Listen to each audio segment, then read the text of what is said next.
India మునగాలంటే ముందు pan India king ప్రభాసే గుర్తుకొస్తాడు. వెంటనే icon star Allu Arjun గుర్తుకు రావాల్సిందే. బాహుబలి, పుష్పరాజ్ వల్లే వీళ్ళకి ఆ రేంజ్ ఇమేజ్ దక్కింది.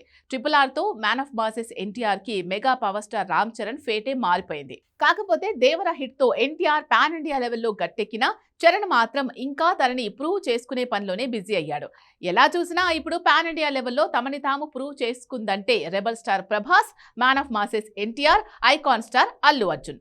ఈ ముగ్గురు మనగాళ్ల తర్వాత ప్లేస్ లో సూపర్ స్టార్ మహేష్ బాబు ఉంటాడా, లేదంటే పాన్ వరల్డ్ లెవెల్లో తానే నెంబర్ 1 అంటాడా?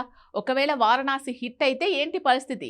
రాజమౌళి మూవీ హిట్ అవ్వాల్సిందే కాబట్టి హిట్ అవుతుంది. మరి అప్పుడు సూపర్ స్టార్ పరిస్థితి ఏంటి? తను ఏ కేటగిరీకి పరిమితం అవుతాడు? ఎటువైపు అడుగులేస్తాడు?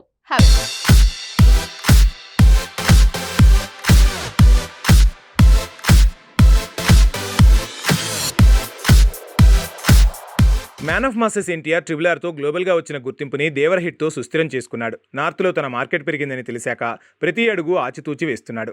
ఐకాన్ స్టార్ అల్లు అర్జున్ ఆ తర్వాత ప్లేస్లో ఉన్నాడు. తనకి పుష్ప 2 భాగాల్లో భారీ బ్లాక్ బస్టర్లు రావచ్చు, కానీ 2 వేరువేరు సినిమా కాకపోవడంతో తను కూడా బాహుబలి తర్వాత ప్రభాస్ ఫేస్ చేసిన సిచ్యువేషనే ఫేస్ చేస్తున్నాడు. ఇక రెబల్ స్టార్ ప్రభాస్ వరకు వస్తే బాహుబలి తర్వాత కాస్త ఇబ్బంది పడ్డా సలార్, కల్కి, సాహో హిట్లు పాన్ ఇండియా లెవెల్లో 5 బ్లాక్ బస్టర్లున్న ఒకే ఒక స్టార్గా పాన్ ఇండియా కింగ్ అయిపోయాడు.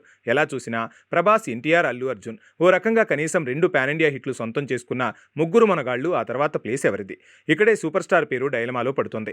ఎందుకంటే ఇంతవరకు తను పాన్ ఇండియా మూవీ చేయలేదు. ఇప్పుడు తను చేస్తున్న వారణాసి కూడా పాన్ ఇండియా మూవీ కాదు, అది pan world cinema. So world ప్లాట్ఫామ్లో వారణాసి హిట్ అయితే ఇండియా తరపున తనే ఫస్ట్ పాన్ వరల్డ్ స్టార్గా నిలుస్తాడు. నిజంగానే గ్లోబల్ ప్లాట్ఫామ్లో తనే నెంబర్ 1 అని ఇండియా తరపున ప్రూవ్ చేసుకుంటాడు. కానీ అక్కడే పాన్ ఇండియాలో తన స్థానం ఏంటనేది తేలటం కష్టంగా మారుతుంది.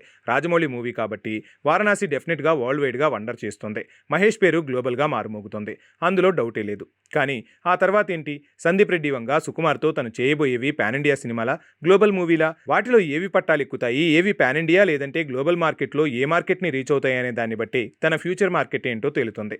అందుకే పాన్ ఇండియా ముగ్గురు మనగాళ్ళని మహేష్ మించుతాడా, వాళ్లతో కలిసి 4వ మనగాడిగా మారతాడా అన్నది వచ్చే ఏడాది ఏప్రిల్లో తేలబోతుంది. RRRతో గ్లోబల్గా గుర్తింపు వచ్చాక తడబడ్డ రామ్ చరణ్ పరిస్థితి రాకూడదంటే వారణాసి తర్వాత వరుసగా సాలిడ్ ప్రాజెక్టులే ప్లాన్ చేయాలి. కాకపోతే అంతా పాన్ ఇండియా ప్రాజెక్టులు చేసేందుకే సరైన స్క్రిప్టు, సరైన దర్శకులు దొరకట్లేదు. మరి వారణాసి తర్వాత సూపర్ స్టార్ మహేష్ బాబు పరిస్థితి ఏంటనే ప్రశ్నకు ఈ ఆగస్టులో జవాబు దొరకచ్చు. వారణాసి టీజర్తో పాటు వచ్చే మహేష్ కొత్త సినిమా అనౌన్స్మెంట్తోనే కొంత క్లారిటీ రావచ్చు.